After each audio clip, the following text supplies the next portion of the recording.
ल गाइस, अब हामी चाहिँ यहाँबाट फर्किँदैछौँ। कामहरू अलिअलि भइहाल्यो। अब अलिक टाइम लाग्ने भएर चाहिँ अब आधी काम भयो, अब आधी काम बाँकी छ। सो अब हामी यहाँबाट जाँदैछौँ। अहिले चाहिँ कति बजिरहेछ भनेपछि 1 बजिरहेछ। अब यहाँबाट निस्किँदैछौँ। होटल राम्रो थियो, रमाइलो थियो, रमाइलो भयो। होटल राम्रो थियो होइन, राम्रो छ।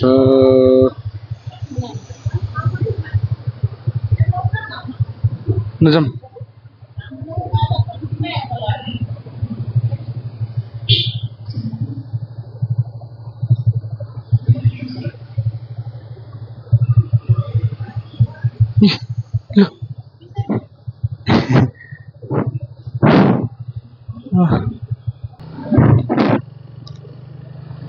ल गाइस, हामी चाहिँ निस्किसकेका छौँ यहाँबाट। अब के कस्तो हुन्छ हेर्दै जाऊँ। होटल चाहिँ राम्रो थियो, रमाइलो भयो। जे होस्, तपाईँहरू पनि आउन चाहनुहुन्छ भने आउनुहोस्। यो होटल एकदम राम्रो छ, रिजनेबल बजेट फ्रेन्डली होटल छ होइन। जे होस्, रमाइलो भयो। प्लस अब काम पनि अब अलिकति लम्बिनी भयो। त्यही हो, अब भइहाल्यो नि त, हुने हो काम, तर अलिक टाइम लाग्ने चाहिँ भयो। तर हुनु चाहिँ हुन्छ। तर त्यही भएर अब हामी चाहिँ फर्किँदैछौँ। पोखरामा रमाइलो भयो जे होस्, तर नाइट लाइफ चाहिँ यहाँको डेन्जर रहेछ। रमाइलो भयो। प्रायः जस्तो चाहिँ सब इन्डियनकै, फेरि नेपालीहरू त धेरै कम देखियो मैले त। जताततै चाहिँ गाडीहरू पार्किङ इन्डियनै इन्डियन, बाइकहरू इन्डियनै इन्डियन होइन। होटलको छेउछाउतिर पार्किङ गरेको विदेशीहरू धेरै कम, इन्डियन धेरै। लेक साइडतिर पनि भयो, जताततै भने इन्डियनै इन्डियन छ।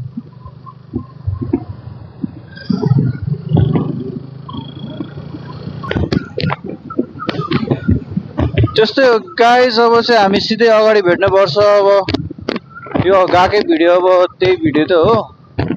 अब हेरौँ नयाँ नौलो के हुन्छ कसो हुन्छ। अब बिचमा भेट्दै जाउँला नि, के छ र। ल गाइस, हामी फेरि मुगलिङ आइसक्यो है। अब धेरै छैन, किनकि हामीले धेरै कभर छिटो गऱ्यो यार। रनको आयो 100 भन्दा कमको त आउँदै आएन। हामी बबालै छिटो आयो। हामी धेरै छिटो आयो। हामी लगभग 1 घन्टा 10 मिनट जतिमै पुग्यौँ। 10-15 मिनट जति लाग्यो। छिटो आइपुग्यो बा गाइस मुगलिङ चाहिँ। Bye bye Mugling. अब हामी फेरि पछि भेट्नुपर्छ। यहाँबाट बाटो चाहिँ एकदम मिठो बवाल थियो। अब यहाँबाट बाटो फेरि अब अलिक डेन्जरै हुन्छ। त्योभन्दा अगाडि हामी यहाँ अब केही खाइपी गर्छौँ, त्यसपछि फेरि रन्का। योभन्दा अगाडि त्यहाँ उतातिर पनि बाटोहरू एकदम अहिले कामहरू भइरहेको रहेछ। सो त्यही भएर त्यहाँ चाहिँ एकदम केयरफुल भएर चलाउनु पर्छ। यहाँबाट बाटो चाहिँ उता बाटो बनिरहेको छ, सबै प्रायः बनिसक्यो, तर अलिक केयरफुल भएर चलाउनु पर्छ त्यतातिर चाहिँ। अरू भनेको त यस्तै हो। अब मुगलिङ बजार, अब एकछिन यहाँ हामी एकछिन केही खान्छौँ होला, अनि त्यसपछि यहाँबाट फेरि अब जान्छौँ। अब फेरि भेट्नुपर्छ त guys. Extreme break, extreme energy drink.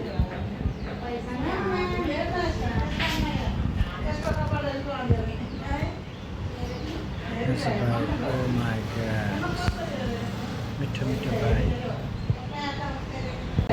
Oh my god, मिठो भाइ।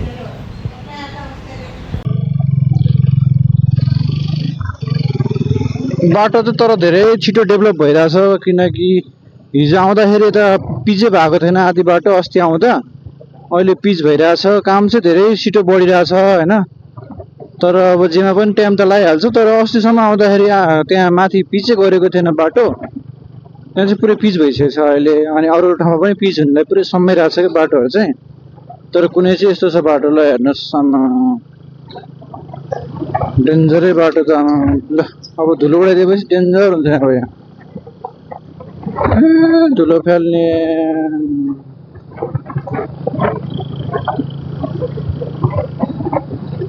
बन्नु त बनेको छ। नेक्स्ट टाइम आउँदाखेरिसम्म चाहिँ बनिसक्छ। पछि आउँदा अब यो धेरैभन्दा धेरै अब म्याक्सिमम 2 देखि 3-4 महिना होला है, 2-3 महिना होला। त्यसपछि त बाटो त पुरै पिच हुन्छ अब।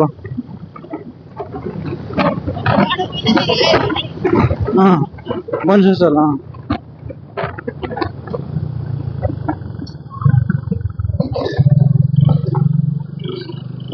ओहो हो हो कति राम्रो भ्यू, तल पानी तल हैन, माथि रोड। वाउ, यता तल खोला बगिरहेछ।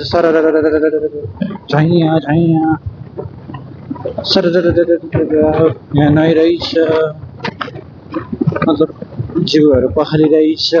यता यस्तो छ। मलाई ठिक छ, तपाईलाई के छ? बस कस्तो हो यो? लाम्चो ठुलो। ये क्या बक रहे हो मादरचोद? यो बाइकले चाहिँ तर केही पनि धोका दिएन गाइज है। पनि एउटा त्यो गियरको हो कि सरी ब्रेकको हो, तर त्यो पनि लाग्दै लागेको थिएन। अनि त्यति हो भने ब्रेक चाहिँ अहिले टाइट साइड गऱ्यो अलिकति मिलाएर। अनि पछाडिको मड गार्ड थियो, त्यो मड गार्ड पनि त्यो नटहरू फुस्कै जति गरे पनि नयाँ फेरि पनि जे भयो नि फुस्कै हुने भएर चाहिँ अनि नटै एउटा वर्कसपमै छोडिदियौँ हामीले। त्यो कामै नलाग्ने भएर। अरू त केही भएको छैन भने गाइज यार, एउटा केही पनि बाइक बवाल छ क्या भाइ। जति तात्यो होइन, यामाहाको बेस्ट छ क्या। यामाहाको मेन बवाल भनेको चाहिँ इन्जिनको हो क्या। रिलायबल बवाल छ, स्मुथ बवाल छ, कम्फर्ट त भइहाल्यो झन्। आमा सबै क्याटेगोरी ब्यालेन्समा बनाइरहेको छ क्या यामाहाको चाहिँ। होला पावर त्यति नहोला, 250 FZ version 1 V3 V1 V2 V3, तर जे पनि जस्तो छ बवाल छ क्या। तर सबै ब्यालेन्स वाला क्या, सबै ठिक्क छ क्या। माइलेज पनि उति नै राम्रो, पर्फर्मेन्स पनि बवालै हो, पावरहरू पनि सबै बराबर छ क्या। चेकिङ हो कि हो, चेकिङ हो कि हो, छैन यतिकै रहेछ। ए मैले त हात देखाएँ, मैले त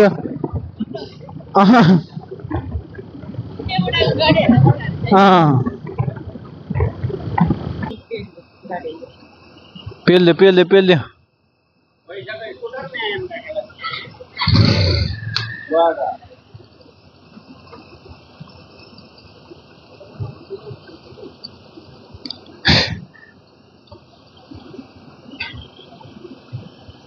हामी चाहिँ जाममा हो गाइस, डेन्जर जाम भइरहेको छ। यहाँ चाहिँ 10-15 मिनट भइसक्यो जाम भएको।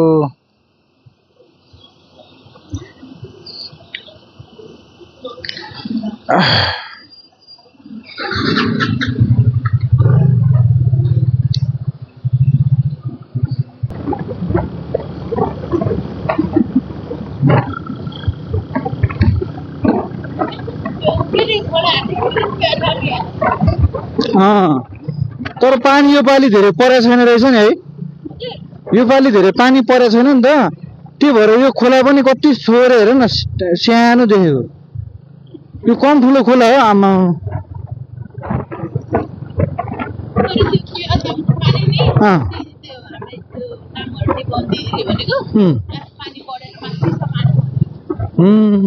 पानी पर्यो भने त पानी बढिहाल्छ। अब कताको पानी हेरिरहेछ नि त। अब हाम्रो काठमाडौँ जस्तो भएको ढलहरू पिसको पानी जान्छ भने खोलामा है, त्यहाँको त त्यो ढलको छुट्टै होइन, पानी बग्ने छुट्टै हुन्छ, जाने छुट्टै छ नि। त सफा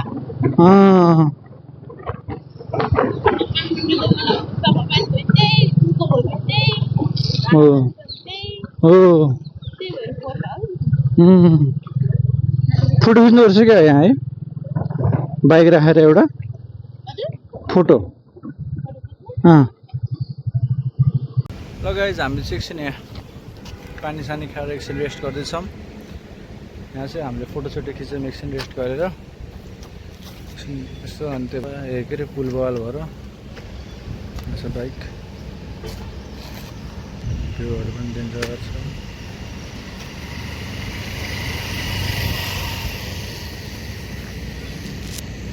त्यही हो, अब हामी यहाँबाट अब सिधै काठमाडौँको लागि निस्किन्छौँ। अब धेरै टाइम बाँकी छैन होइन, भिडियो हेर्दैन है त लास्ट।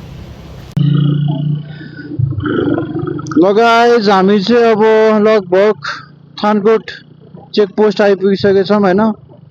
रमाइलो भयो राइड होइन, जे होस् बबालै भयो राइड चाहिँ। अब घर पनि आइपुग्न लाग्यो हाम्रो। घर जान्छौँ, मस्त रेस्ट गर्छौँ है, थकान भयो। लास्टै जाम छ बाटोहरू, एकदम धमाधम काम भइरहेछ। त्यही हो, अब यहाँ पनि डेभलप भइसकेको छ बबाले तरिकाले। जस बबाले मजा आयो जर्नी चाहिँ। एउटा जर्नी भन्नाले अब एउटा एक्सपिरियन्स बबाले भयो एक्सपिरियन्स। ल हामी चाहिँ नागढुङ्गा आइपुगिसकेछौँ।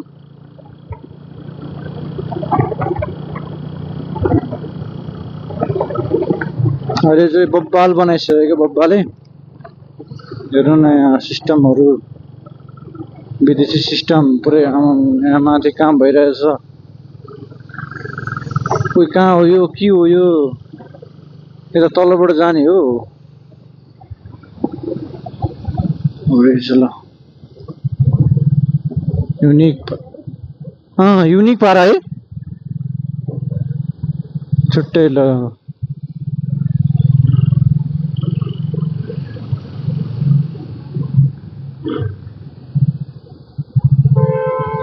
हेर न भर्याङमा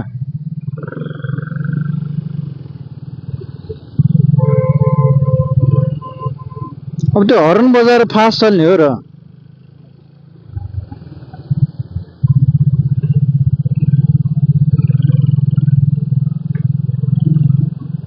तर बाटो चाहिँ भएन, अलि सानो बाटो भयो।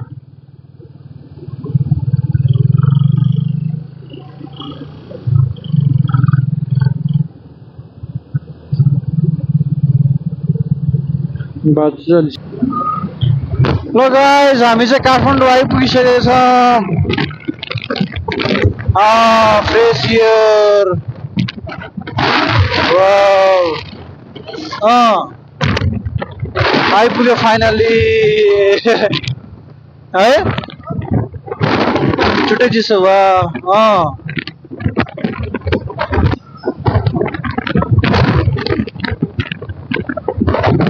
काठमाडौँ आइपुग्यो गाइस। तर चेकिङ यहाँ माथि पनि केही पनि भएन, नथिङ, केही भएन। डकुमेन्टहरू कहीँ चाहिएन, लाइसेन्स बिलबुक खै त कहीँ चेकिङै भएन। त्यत्रो पोखरा गएर आयो है। ट्राफिकहरू बस्नु त भएको थियो, तर खै कहीँ केही गर्नु भएन होइन। बाइक पनि पुरै मोडिफाई छ, साउन्ड मोडिफाई छ, अगाडिको नम्बर प्लेट मोडिफाई छ, नम्बर प्लेट छैन, स्टिकरवाला छ। तै पनि खै कहीँ केही भएन है गाइज। डर त लागिरहेको थियो कहीँ के होला कि जस्तो त लागिरहेको थियो, तर केही पनि भएन। जाँदाखेरि त केही पनि भएको थिएन, तर आउँदाखेरि चाहिँ हुन्छ कि जस्तो त लागिरहेको थियो। चेकिङ सेकिङ यता भयो भने त फेरि चिट त काटिने होला सोचिरहेको थिएँ क्या मैले फेरि, तर होइन केही पनि भएन क्या। तर चिट केही पनि काट्दैन, मेन त चेकिङै भएन। अनि त्यही भएर हो अब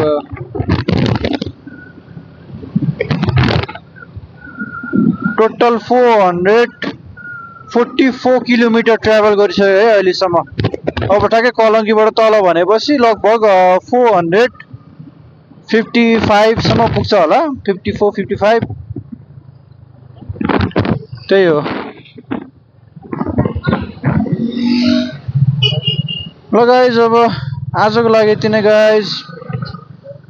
भिडियोहरू कस्तो लाग्यो सबैमा के कस्तो भयो भनिदिनु होला है, माया देखाइदिनु होला, लाइक र सब्सक्राइब गरिदिनु होला। आजको लागि यति नै है। अब फेरि पछि भिडियोहरू राम्रो नयाँ ठाउँको बनाउँदै गर्दैछु अथवा आउँछ अब बिस्तारै तर आजको लागि चाहिँ यति नै stay tune like subscribe share Horizon Vlogs. Thank you for watching.